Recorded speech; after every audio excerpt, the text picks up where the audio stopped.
nation, and a million faces formed together, made for elevation. I'm a soldier, won't surrender. Faith is like a fire that never burns to embers. The voice of the unheard, love is the answer. I gotta speak it, believe it, that's how I feel inside. I can't sit here quiet. You can take my heart, you can take my breath when you pry it from my cold dead chest. This is how we rise up, heavy as a hurricane, louder than a freight train. This is how we rise up, heart is beating faster, feels like thunder, magic static. Call me a fanatic, it's our world, they can never have it. This is how we rise up, it's our resistance, you can't resist us.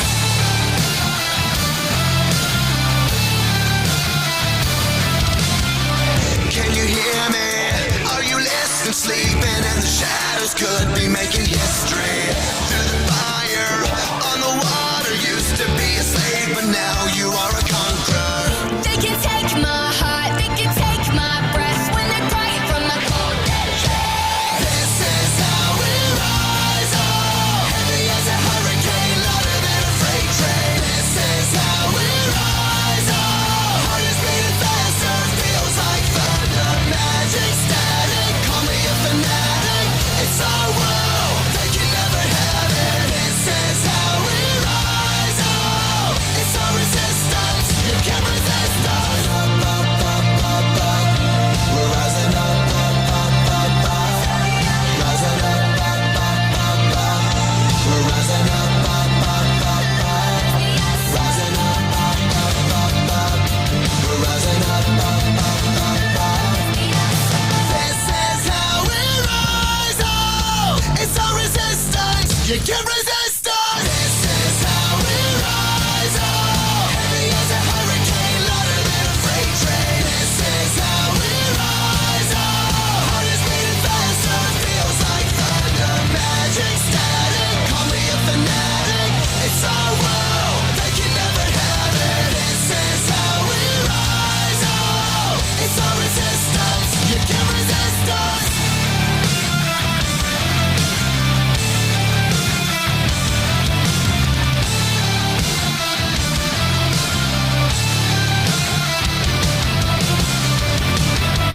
And good evening, everybody. Welcome to another episode of Straight Talk with Joe Vollano.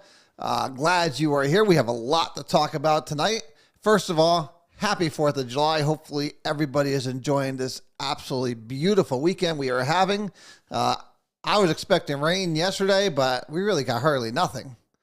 I'm kind of bummed about it because I did paperwork most of the day, and I would have loved to have been outside. But it is what it is. So, it is what it is. But we're here. We're here today because it's Sunday and it's a beautiful day. And we got a lot going on. But first, let's get through the formalities first. Of course, I am Joe Vollano. I am your host, your guiding light, bringing you through all the nonsense going on in our city, state, and our country today. Because it is, I tell you what, it's a shitstorm out there. I gotta be honest with you.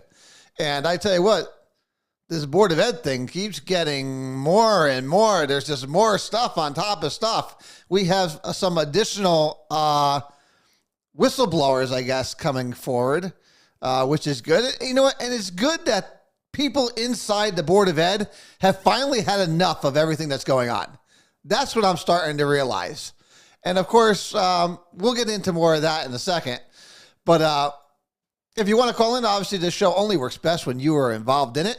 And so if you want to call in, 203-679-9610. That's the phone line directly into here. Or you can email us, straighttalkjv@gmail.com.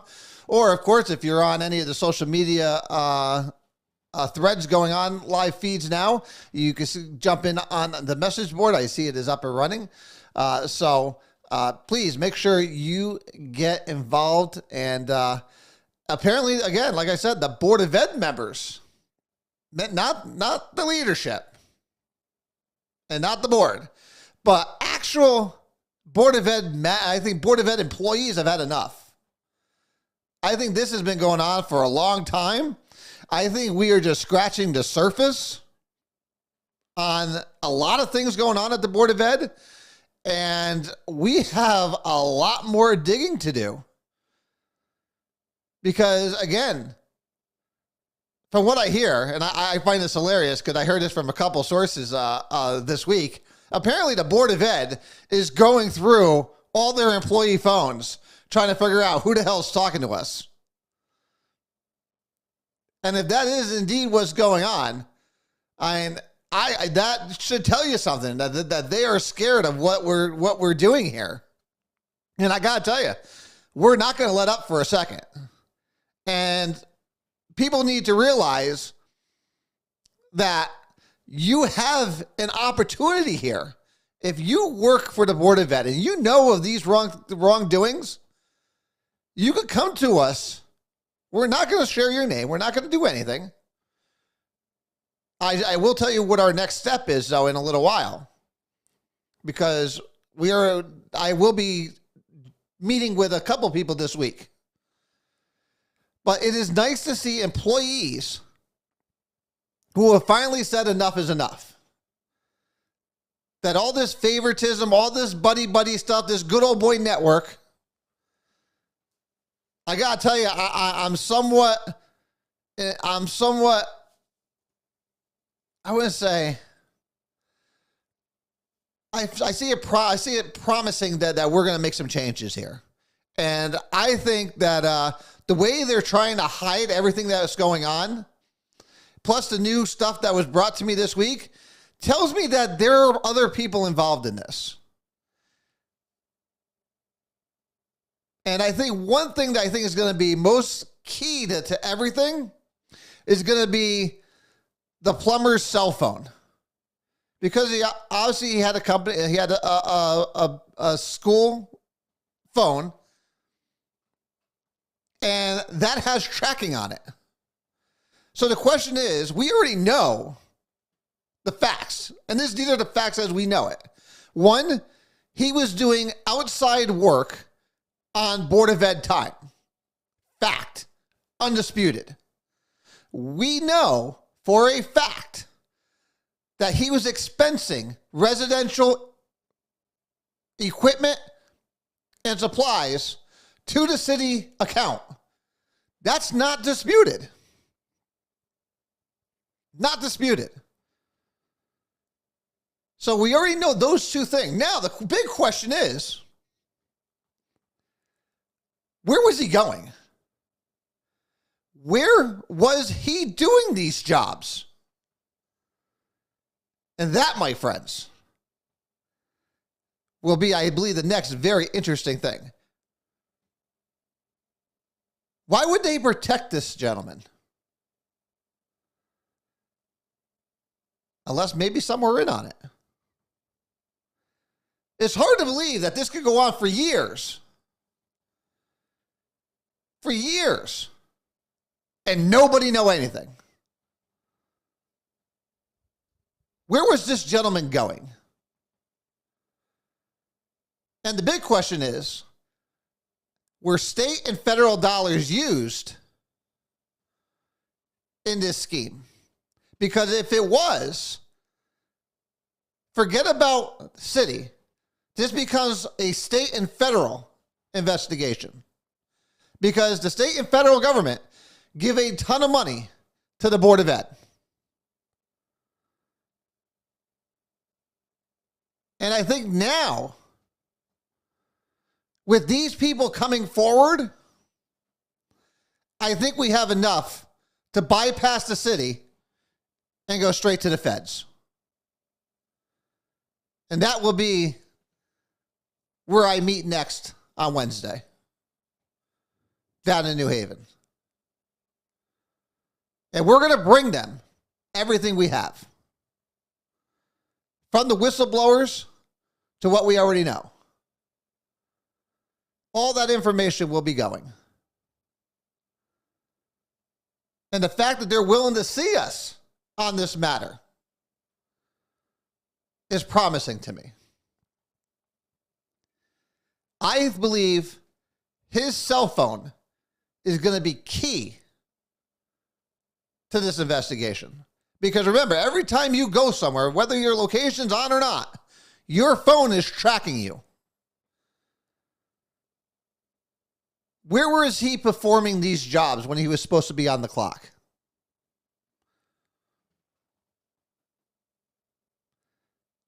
Were they for people within the Board of Ed? That is a question we need to find out.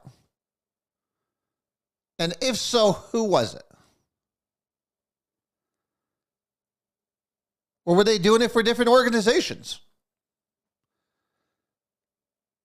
All these questions need to be answered. Listen, the Board of Ed could have easily solved this. The Board of Ed and the superintendent could have turned around and put out a report. This is what happened.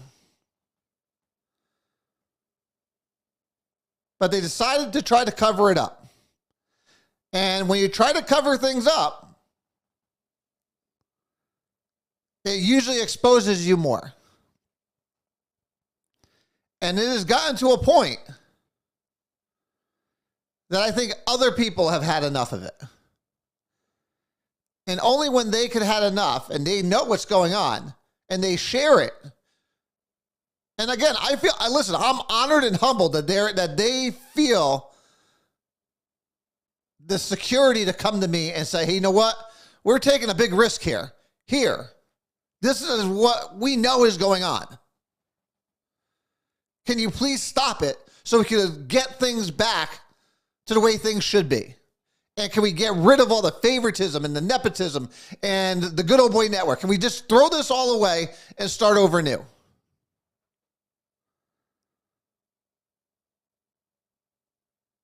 And if that's happening in the Board of Ed, I wonder where else it's happening in this city. And when are other people going to come forward? This city needs a cleansing, I believe. I believe this has been, again, and me not living in, remember, I did not grow up here in Meriden. I did not grow up here in Meriden. So to me, this whole good old boy network, people think that's normal. When I talk to people who lived here in Meriden their whole lives, they say, oh, that's just the way it's always been. No, that's not how things have always been. That's not how things should be. And if you think that that's okay and you think that's normal, there's an issue. You're talking about my tax dollars. You're talking about my money that you are stealing. That means you're talking about every taxpayer's money. And that is wrong and it will be exposed.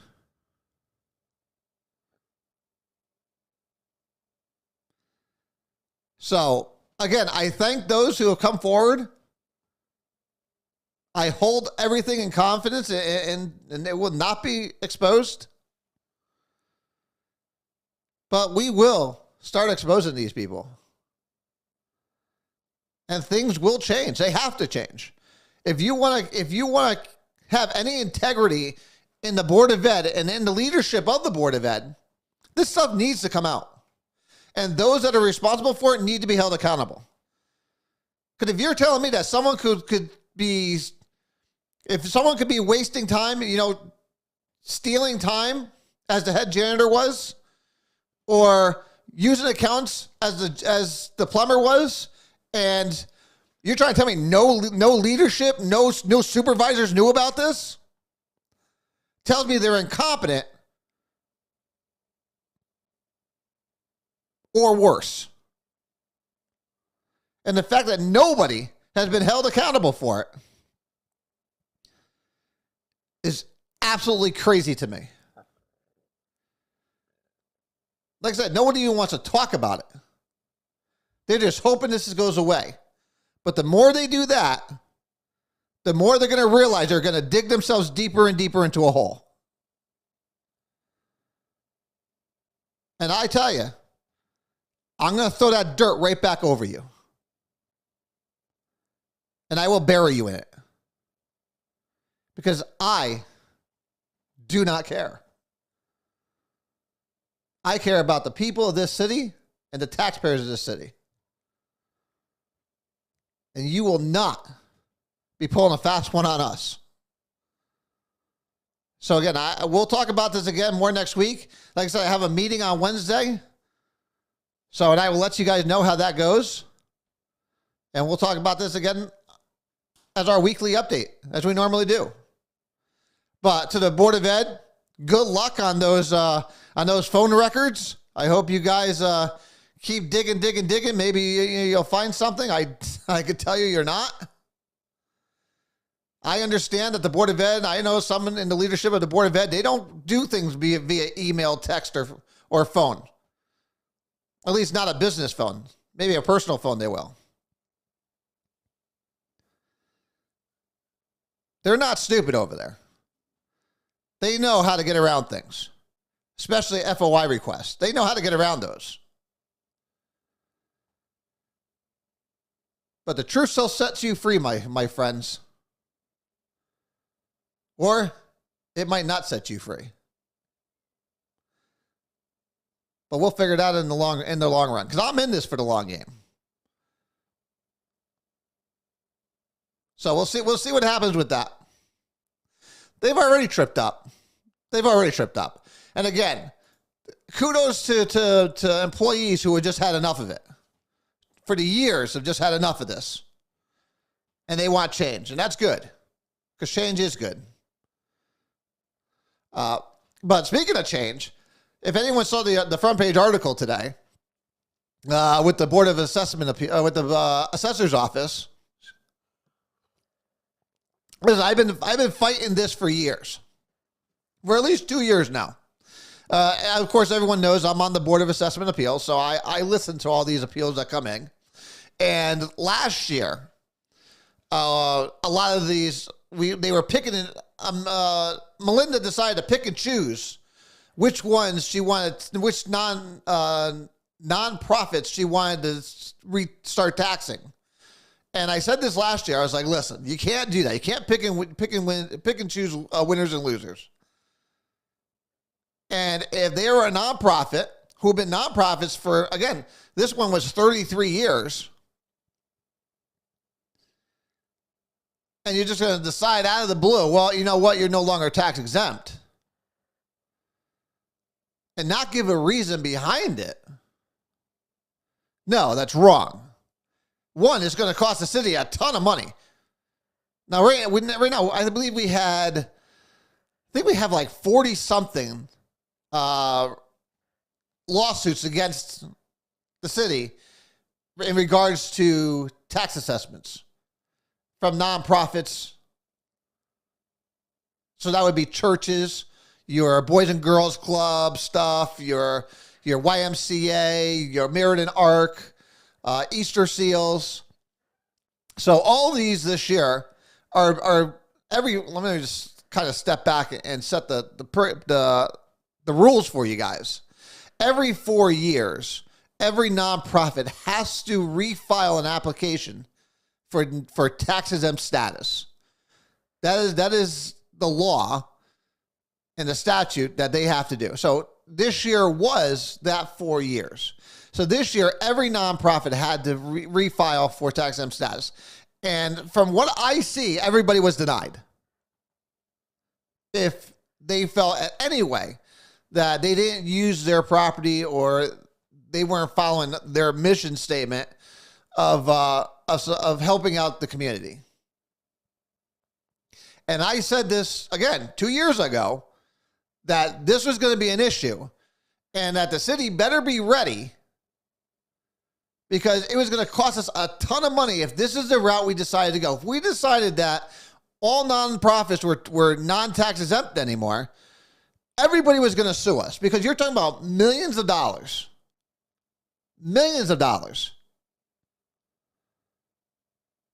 And they were all going to sue, which then we're going to have to spend money because now our legal department is made up of what? 2 attorneys? They can't handle this kind of workload. Back in the day, if you ask Melinda, who was the tax assessor, she'd be like, oh, well, we do it all in-house. Yeah, you had maybe 1 or 2. Now you have over 40. So what does the city have to do? The city has to go out and spend money on outside attorneys. That's costing me and you on something we already know, because last year the city got beat in one of these cases and they had to get the money back. That's exactly what's going to happen this year.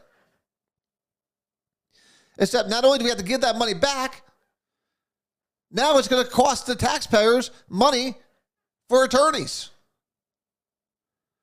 For nothing. But I don't just blame the assessor's office. I blame our state reps. I blame our state senator. Because we thought, again, we're like, okay, well, the state legislator is going to take care of this, because last year they were supposed to take this up. After the case in Cromwell came down and the Connecticut Supreme Court decided about, I forget the name of, I have it. It was a case in Cromwell. It was Cromwell versus, where the hell did I put it? There it is. So it was a Connecticut Supreme Court ruling, Rainbow House Corporation versus the town of Cromwell, stipulating that temporary housing does not need a specific duration to be tax exempt. So that's where this all started, where Cromwell tried going after these temporary housing as taxable instead of non-taxable. So this is where it all started. And there are a handful of cities in this state, most of them strapped for cash, that decided that we could use this ruling to our advantage and we could take away their tax exempt status. Women's Family Services, I believe, it was one that was there in Meriden. That we ended up losing that one. So they decided, you know what, we're just going to do all this, and we're going to let either two things happen. And this is the city's thinking. At least this has been the city's thinking since last time I heard about it on the Board of Assessment Appeal. They figured two things were going to happen. One, they weren't going to sue, and they were just going to pay their taxes, just like they do with everything else. You know what? Screw them. Do it. Screw them. Let them come and tell us why we're wrong, which is, again, the craziest thinking to me. Or two, they were hoping that the state was finally going to do their job and pass legislation. They were hoping that the state, well, we were hoping, I was hoping at least, I was hoping that the state legislators were going to pass a bill giving these organizations tax exempt status. So there was no question on whether or not there were any gray areas. That did not happen. That did not happen. And I will tell you this, one of the first things I will do when I get up to the state Senate is to make sure this gets brought to the floor and make sure we clarify for these nonprofits that they are indeed tax exempt. There is no way after 30 years, some of them 50 years, of tax exempt status in the city that they are somehow going to lose that is ridiculous to me. Absolutely ridiculous. So on that front, the state has an obligation to you as the taxpayer to handle this. And why none of our state reps or our state senator decided that this was a priority is beyond me. I mean, I have a good idea why, because they need tax money. And if the city has more tax money, it's less money the state's got to give.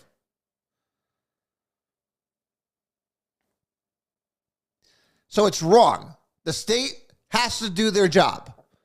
That is your job, is to sit there and dictate in clear English so there's no gray area what is tax exempt, what is not. And that is what they need to do first thing when they get back in session. And I tell you what, if I'm up there, it is the first thing that's going to happen. Next to cutting the sales tax. Temporarily, the sales tax needs to fluctuate with inflation. That's why this state's so flush with cash. Because you're paying way too much. And they don't want to give it up. At least not to you. They want to give it up to their special interests. But if you noticed in the article, we have another problem in the assessor's office. And I learned this, I gotta say, I learned this on maybe day 3 of being on the Board of Assessment Appeal with my conversations with Melinda. Apparently my conversation with Melinda on the 3rd day was a little cold on both sides, where she is very defensive. If you ask a question that questions her judgment or her ruling, she gets very defensive and very confrontational. Now, those of you who know me know I will bring that shit right back to you. And there is no way you are ever going to sit there and come at me when I'm asking a question. I'm asking a question so that I can have clarification on what's going on. Because that's my job, is to ask questions. And I learned that, like I said, my 3rd day there, that's how she handles things. So it was no surprise to me when both people that are in this article, and I reached out to Bishop Norfleet on Messenger today, because he is on Facebook, and I wanted to have a conversation with him about what happened and things that we could do to move forward. And I didn't get a response back yet. I'm sure he's busy. It's a beautiful day out. I don't blame you, sir. So hopefully he'll get back to me during the week and we could chat. But Bishop Norfleet and Reverend Moss had the same conversation, had the same exact experience in the assessor's office. The staff of the assessor's office are phenomenal. They do a great job. Well, one of them does. The other one I think is useless. And there are many reasons why that. But it always seems that, and I think Councilman Fontanella kind of put it right, is that we have a personnel problem with the assessor. She is not customer friendly. She is not someone a taxpayer could go and have a conversation with. Because she is confrontational and she is straight up rude. And you cannot be that in the customer service business. And believe it or not, the assessor's office is a customer service based organization. And why she still has a job as of right now is beyond me. Not just including this, but things that she has done during this revaluation. She should not have a job.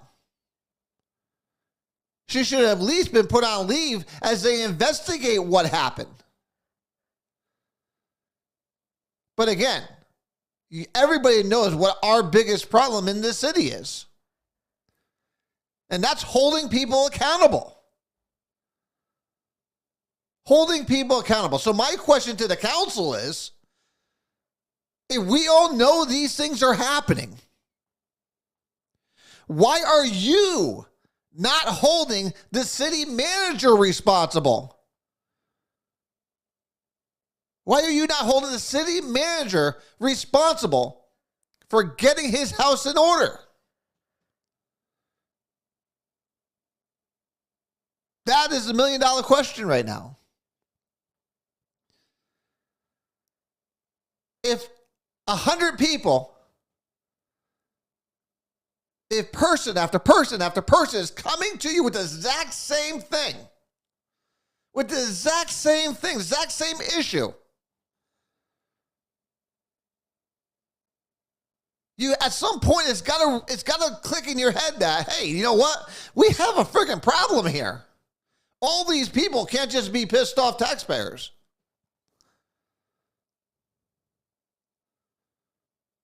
But for some reason, City Hall doesn't care. Again, I think City Hall has this mentality, and this is honestly, this is what I think their way of thinking is.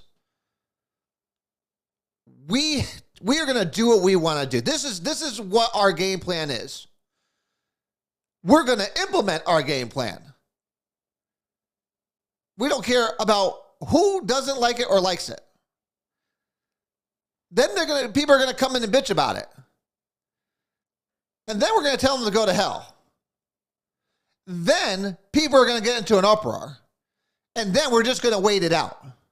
We're not going to say anything. Because if you notice in the article, nobody returned Director Durno's phone calls. We're just going to wait this out. They use the same game plan for every single issue in City Hall, in the Board of Ed. This is city playbook 101. This is their game plan. No matter what. Do what we want, when we want, hold nobody accountable, and if the public doesn't like it, you know what? Screw them. Screw them, because you know what? We know you're not going to vote us out. You're not going to vote us out. So what do we care?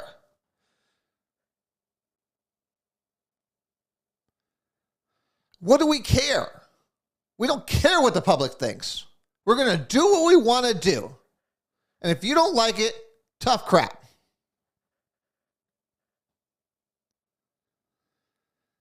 And unfortunately, it works for them. It works for them over and over and over again. So why would you deviate from that plan? Until the people, like the intro song to this show, until we all rise up together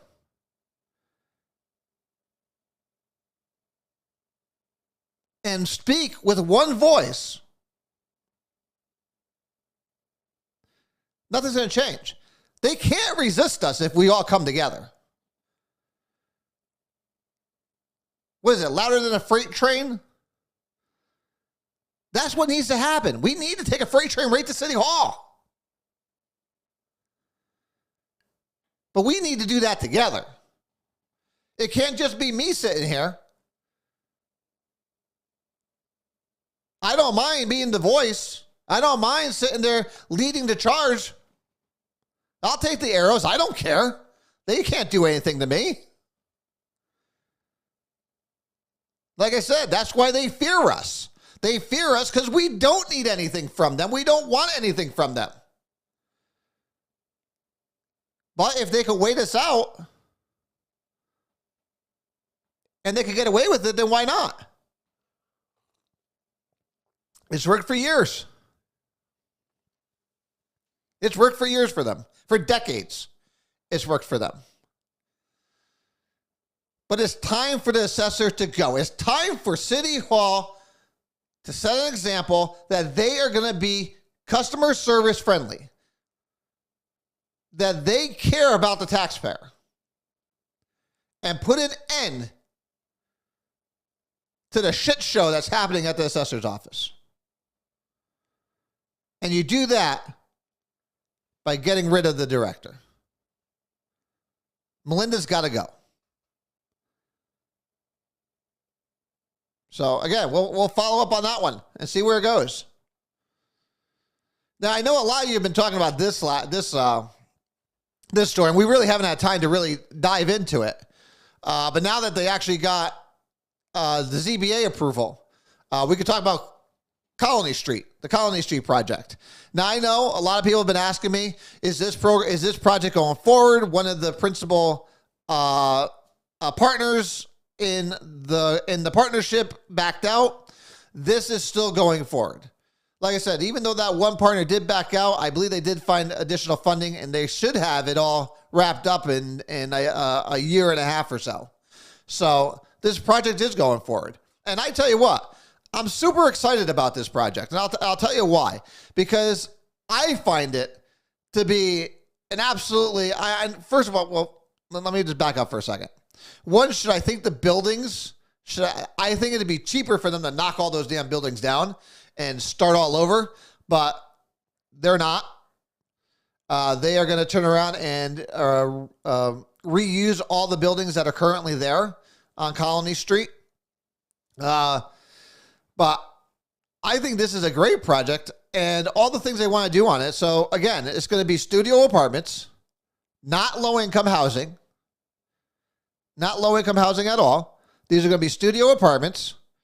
It's going to have a coffee shop on the bottom floor, hopefully a restaurant. It's going to be a gym. I mean, I tell you what, I'm pretty psyched about it. I hope it happens. I'm taking it. This is probably a good, by the time this is all said and done, I think we're probably a good 4 to 5 years out. But having the approval from the zoning, this is the only thing they're going to need. Because, again, they're not changing anything. What does what entail? The zoning change? I'm thinking that's what you're.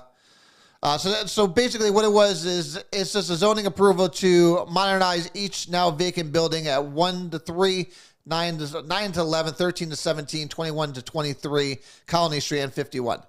So it's basically just giving approval for the studio apartments, with some of them going to be 1 bedroom, and the ground floor apartments near the rear facing the railroad. The railroad Ave. So, and then 33% of it is going to be non-residential use. So, again, I find it very exciting. Again, and there's going to be 15 parking spaces in case I missed that.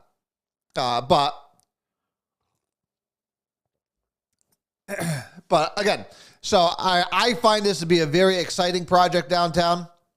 It's one that I think will fit in nicely with 24 Colony, and I know we already had our debates about that, where the city is going to be renovating, city and Medco is, again, Medco, I don't believe Medco should be anywhere near any city money.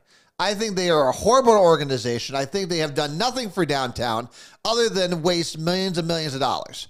And Tom Walsh and his organization over at Medco, just needs to go away, and they need to bring in a new organization to handle these kind of projects. But that being said, 24 Colony Street's going to get the workspace in there, and that's temporary office space for small businesses, startups. It's something that's done again in New Haven. It's done in Middletown. It's done in Hartford. It's worked everywhere it's tried. So for us to use rescue funds to do that, and again, not only does it help downtown and bring in exactly the people that will live across the street at these new apartments, but it also increases the tax base because 24 Colony Street is right now, it's unfinished on the bottom. It hasn't been built out. It will be built out, which means it's going to be much more valuable. So taxes on that will go up. And taxes, they do pay taxes. They do pay part taxes on 24 Colony as of right now. Because I believe they've already hit the 5-year mark. And it increases, I believe, every 3 years from here. It goes up. So, again, I think these two projects are much better projects than low-income housing downtown. For the obvious reasons that we've talked about previously, most importantly is that you need disposable income. If you want to grow downtown, if you want to build and revitalize downtown, you need to do it with people who have money, that can spend money. And this is one of those things that you could do it. This is how you do it. So I'm glad that the zoning has approved their request. and hopefully we can get this thing moving quickly. But I did go through, I was looking at, I always go on Facebook and I always try to find that one thing that people are talking about. And I know there's always,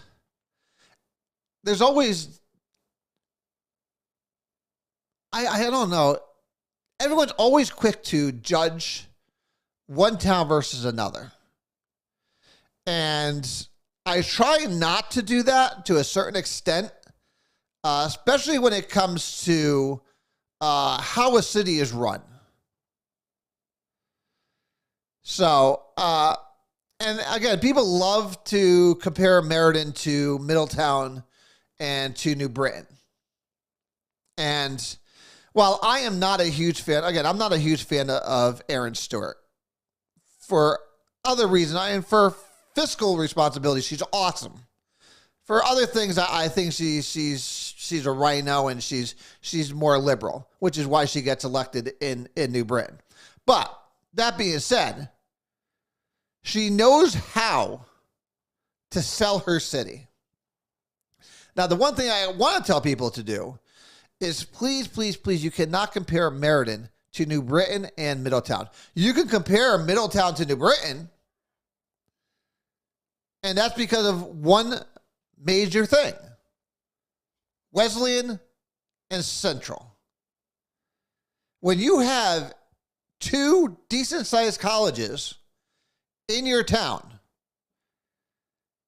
it allows you to attract more developers. That's just a fact. Now, what is not to say that Meriden doesn't have any appeal. Meriden does have appeal. Meriden is very centrally located. It's easy on, easy off to most of the major highways. The problem we have here in Meriden is that we have a city that is frankly addicted to federal and state money. And therefore, they need to follow federal and state guidelines. And therefore, it hamstrings us from doing things.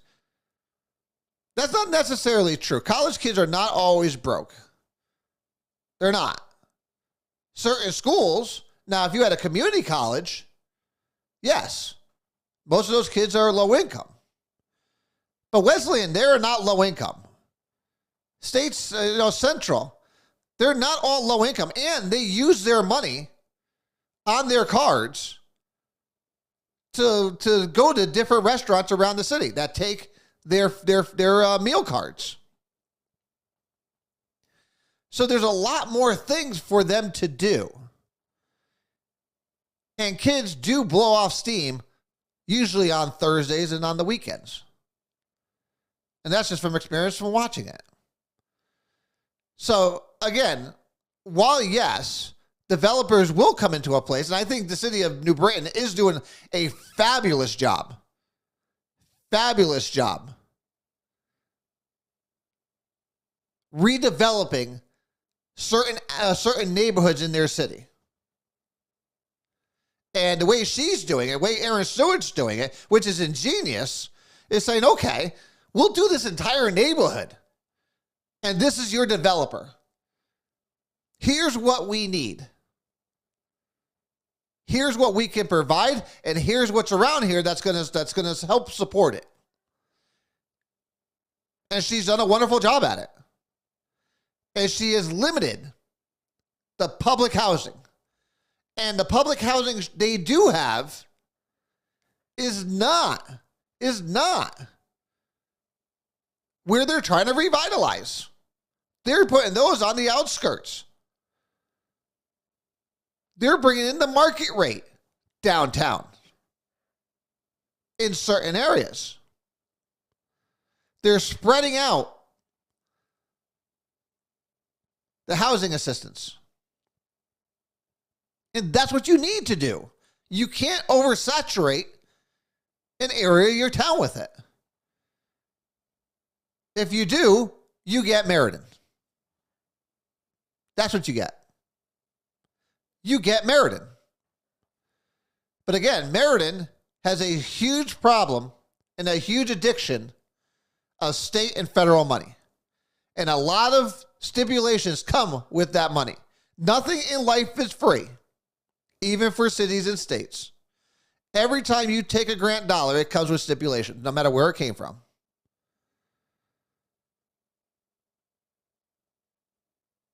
So, we don't have that big base in Meriden that they have. Central, again, with just the students alone, and I know, Sue, you keep saying that they're broke. They all have one thing. They have their cards that they use for their dinner plans. And again, coming from Southern Connecticut State University, where I went to school, I had mine, and I would go to other restaurants around the area, around the school, because they took our card there. And that's good. That's how you spread money around the city. Now,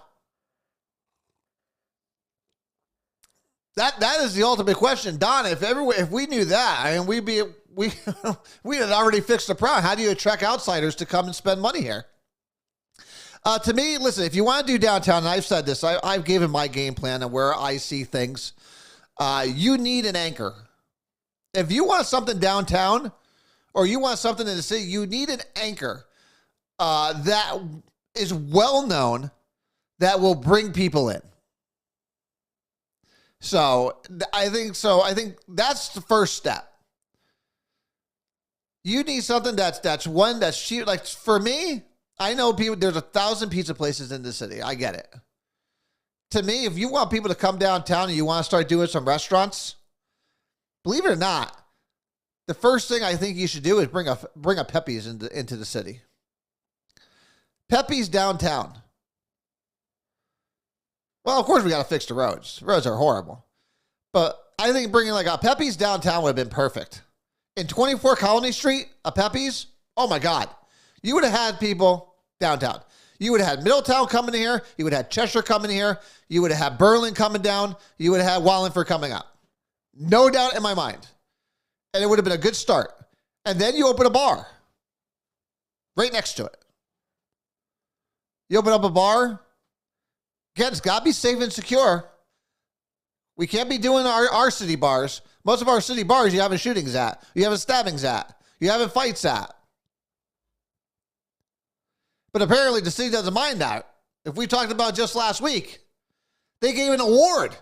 They gave an award to a bar owner that had multiple shootings in the last few weeks.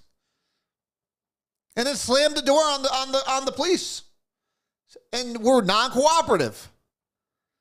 But the city of Meriden,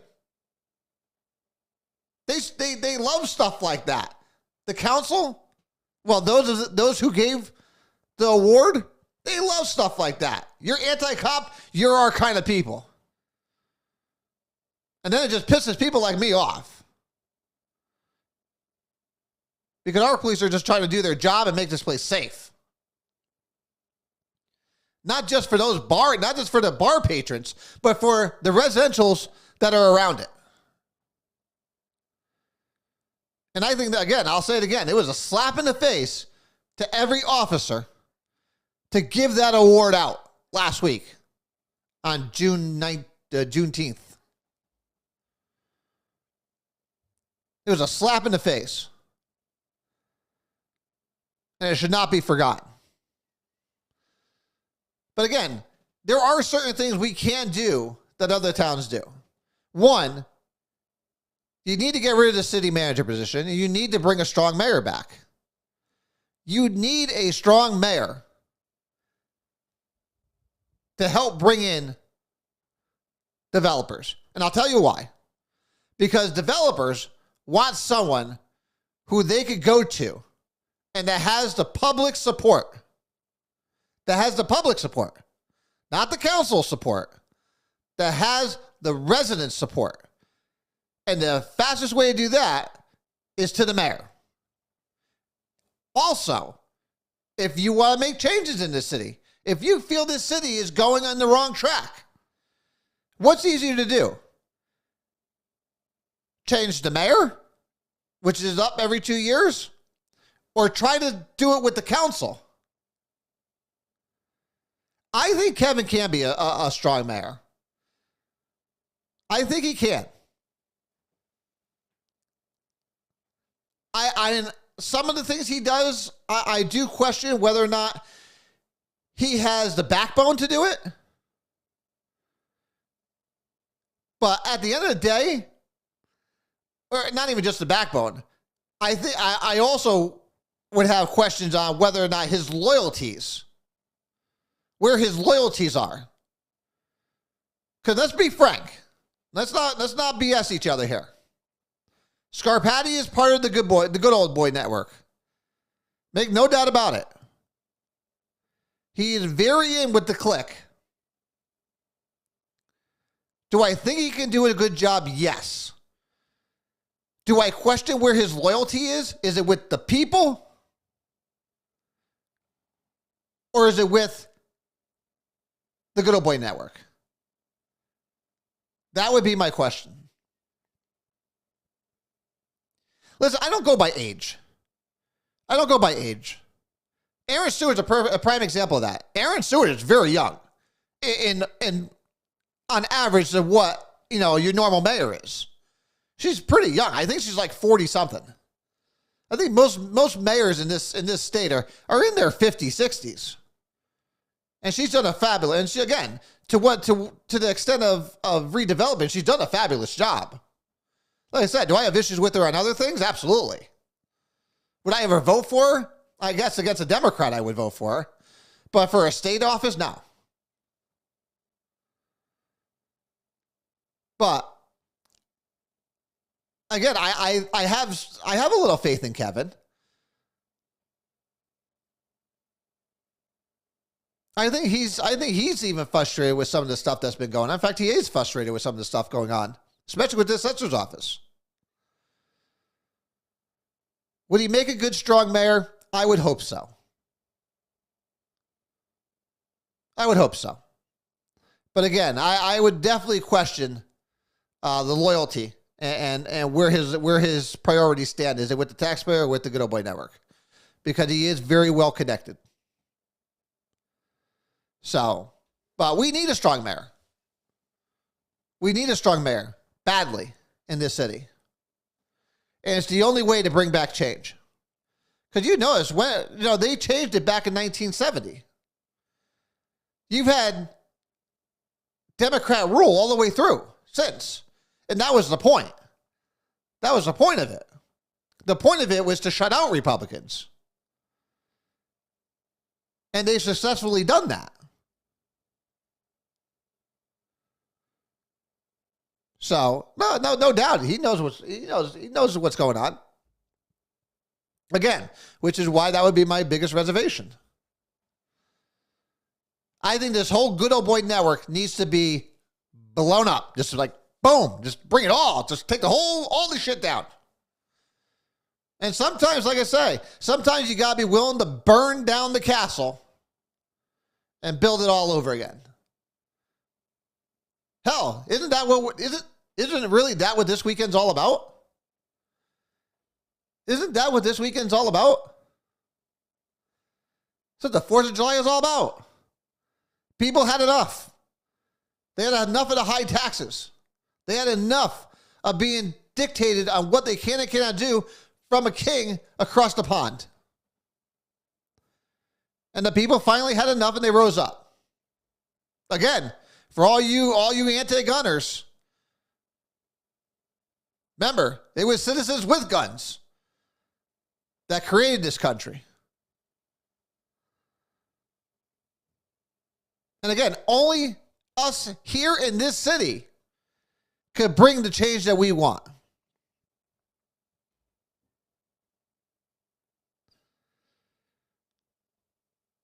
What do you mean? Who runs the city during this take it all down?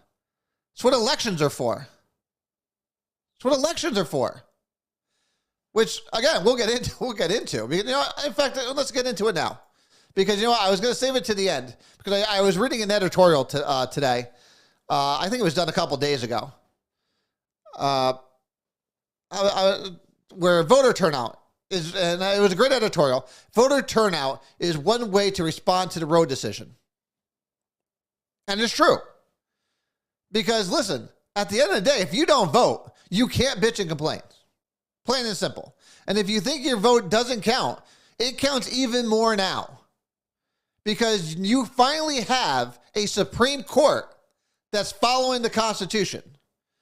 And remember, we are not a democracy. We are a republic. We are a republic where states rule. The states are supposed to have the power, not the federal government. The federal government's there for oversight and for national defense. That's what they're supposed to do. Everything else is supposed to be run through the states.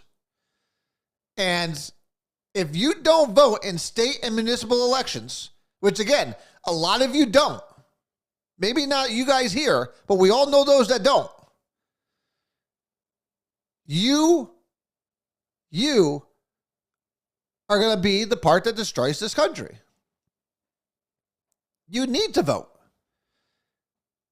And with the Supreme Court finally recognizing states' rights, because that's what this Roe versus Wade was. Remember, this had nothing to do with Roe versus Wade. This case that they were going on, that they were making a ruling on, was in Alabama. But in order for them to turn around and say the state has the right to do what they want, they had to overturn their decision on Roe versus Wade. It was a byproduct of sending it back to the states. This was nothing more than a states' rights versus federal control. And the courts decided, rightfully, that the federal government has absolutely no say in this, and that this is to be determined by the people of their respective states. Now again, state of Connecticut has already made this ruling. And they decided that, hey, abortions is fine here. Now, I do find it a little sad that we're using it as a business recruiting tool for the state of Connecticut. And it's really ironic that the governors put out a video saying, hey, don't worry about it. Companies, if you don't like your state because they're not allowing abortions, come to our state. Don't worry about it. We're family friendly, but we'll let you kill your friggin' kids. Don't worry about it. You're all good. We'll let your employees have abortions. As many as you want. As many as you want. Don't worry about it. Come on over here. Bring your employees here. We let them kill their kids. Don't worry about it. That is what we're using to sit there and promote Connecticut. What they won't tell you is that, hey, we're going to tax you to freaking death. We're going to overburden you in regulations and red tape. But don't worry. We're family friendly. But if you want, you don't want that little rugrat, just kill him. It's okay. No big deal here. No big here. That's what we're using to promote Connecticut. I find it disgusting. But again, they're liberals. They're liberals. That's how they think. Never let anything go to waste. But that's how we promote Connecticut. That's how Lamont feels that he needs to bring businesses in. Not mention that businesses are leaving for more business-friendly states.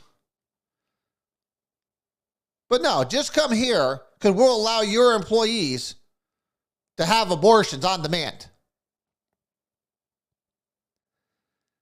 That is what Connecticut's going to be known for. We're the abortion capital of the country. Maybe even the world. We could use that.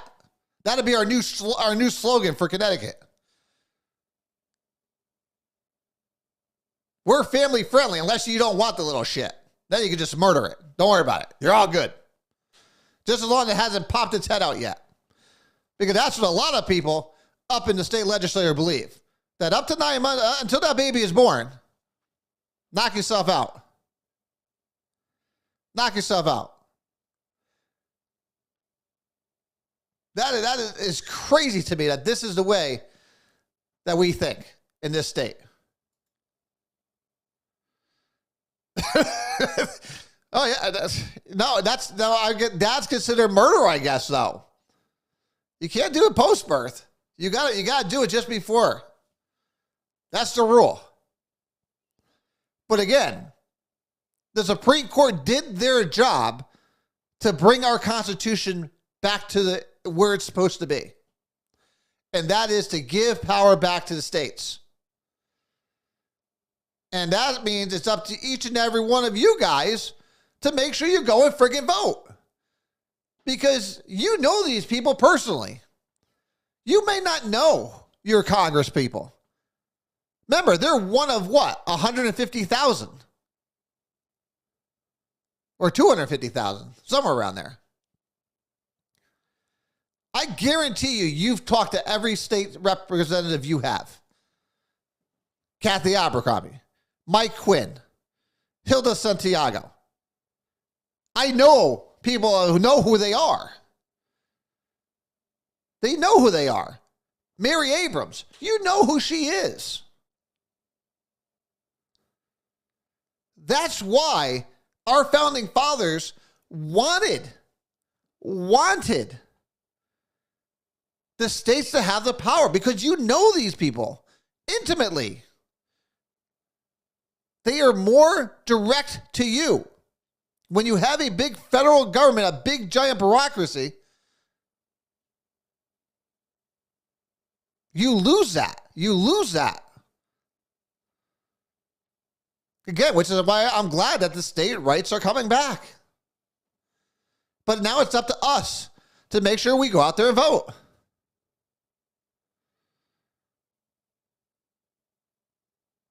Oh, listen, I don't know, Jay, I don't know if you've listened to my take on abortion. Totally in agreement. Listen, I look again, I'll say one really quick. I look at abortion as it as a personal responsibility. And again, rape, forced incest, life of the mother, go ahead. I get it. I'm not against it. But there's been such an advance in modern medicine. Even if you were raped, there's still a morning after pill. There's still a Plan B pill that now you can take.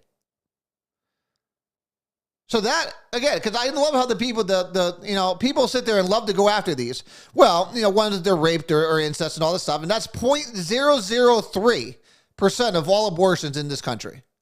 That means 99.997 are on demand. And that is wrong. So if we could admit that those 99% are wrong, I'll give you the 0.003. But what I've been finding is that most pro-choice people are trying to take that 0.003 and using that justification for the 99%. And that's just ludicrous to me. Ludicrous to me. But I also said this is an opportunity for us as a state to also go after the fathers. Because it shouldn't just be on women's rights. It should be the fathers' rights. Listen, they should be held responsible. DNA testing has come a long way since 1970. We need to use all this. We have an opportunity to have a real discussion on how we value life. Again, most people don't want to talk about this. I hear people all the time when I talk about it, it's like, why do you talk about this stuff? Are you crazy? You're running for office. You got to be nuts to be talking about this stuff. Listen, we need to have these discussions. We need to put all of it out on the table. I think we can find more common ground on a lot of these issues. We just talked about it. It's okay to talk about. And listen, that's a guy's choice too. Go ahead and do that. Women, if they don't want to have kids, can sit there and have their two sides. Listen, there's so many options out there.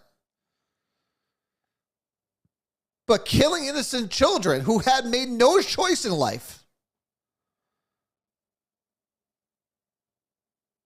And for us to allow people, again, and I've been there. I've been in this. I've lived this in my own life. Like I said, my daughter was one appointment away from being aborted.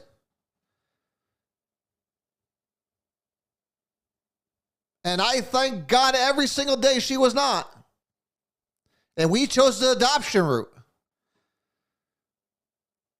Most people don't know these things. She don't know them. We need to have this conversation. Need to have this conversation on, do we value life or not? Are we going to, again, we talk about holding city accountable. We have to hold the people accountable. We all have to pay for the decisions we make. There are consequences to those decisions we make. There are consequences. We are held accountable.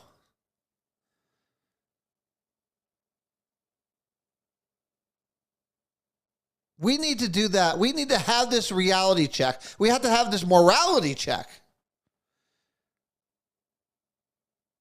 And I think this is the opportunity to do it. If we could have a grown-up discussion about it. And I'm not against having a discussion. And I'll never scare away from it or deflect upon it. You want to have this discussion? Let's have it. And hopefully we can become better for it and we can move forward from it. And we'll leave it at that. Look at that. We're already over 8 o'clock. I'm sorry. We're running late here. Obviously, the fireworks were canceled last night. They are scheduled again for July 8th. So this Saturday coming up.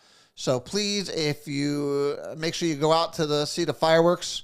Listen, I know I believe we should be fundraising for these fireworks. I don't think the city should be paying for them, whether it's rescue funds or what. I don't know where the hell the money's come from, to tell you the truth.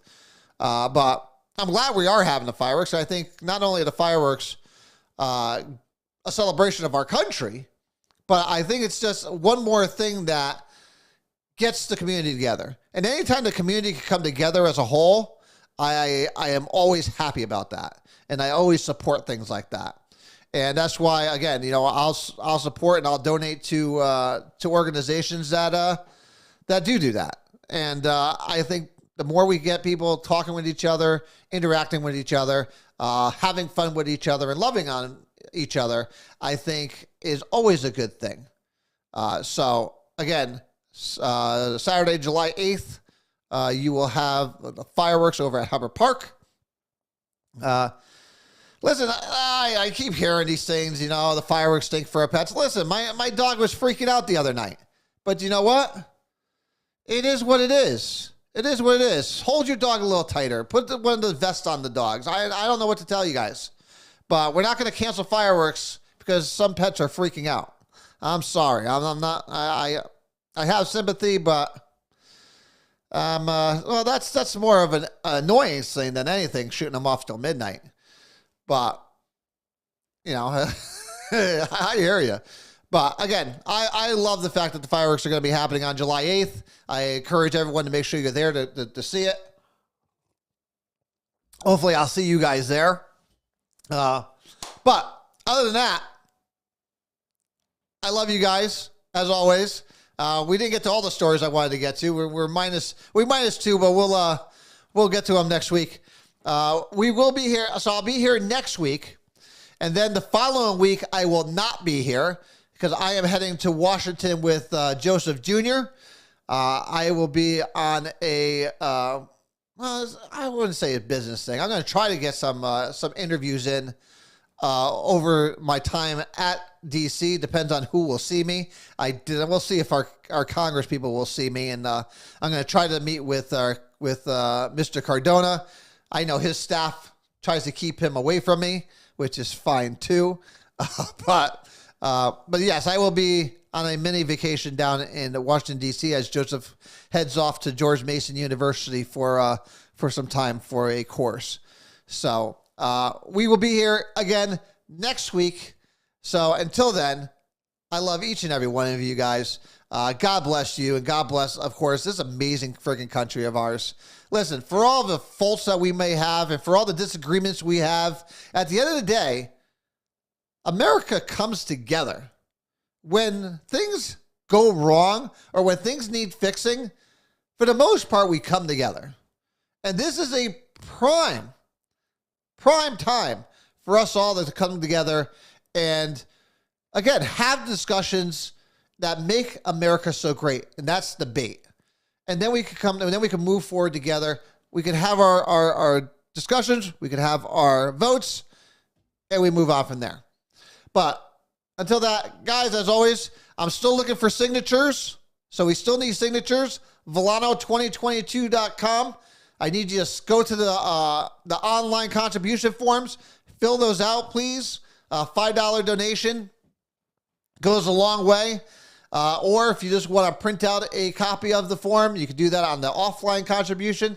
We need to wrap that up. We're at, I think, 230 signatures. We need 300, and we need to raise 17,000, and we're at 10,000. So we're making progress, but we need to get this done ASAP. So if you can, by all means, please go and just download the form and just fill out the form online, and it would be greatly appreciated. Again, it'll give us an opportunity to get up there in Hartford and make the changes that we want. You know, we have an opportunity here again to put one of us up there that will work on behalf of you and the rest of the citizens. And I think that's what's most important. But until then, guys, I love you guys. Thank you for being here as always. Until next week, I love each and every one of you. And God bless you, and God bless America, and good night.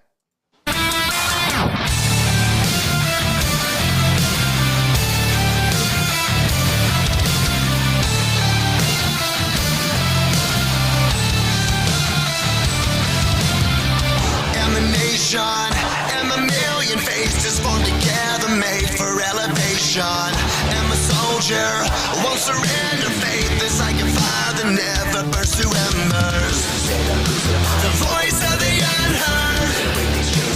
Love is the answer. I gotta speak it, believe it, that's how I feel inside. I can't sit here quiet. You can take my heart, you can take my breath when you pry it from my cold dead chest. This is how we rise up. Heavy as a hurricane, louder than a freight train. This is how we rise up. Heart is beating faster, feels like thunder, magic static. Call me a fanatic.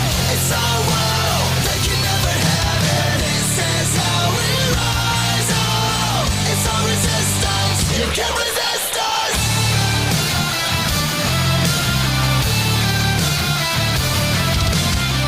Can you hear me? Are you listening? Sleeping and the shadows could be making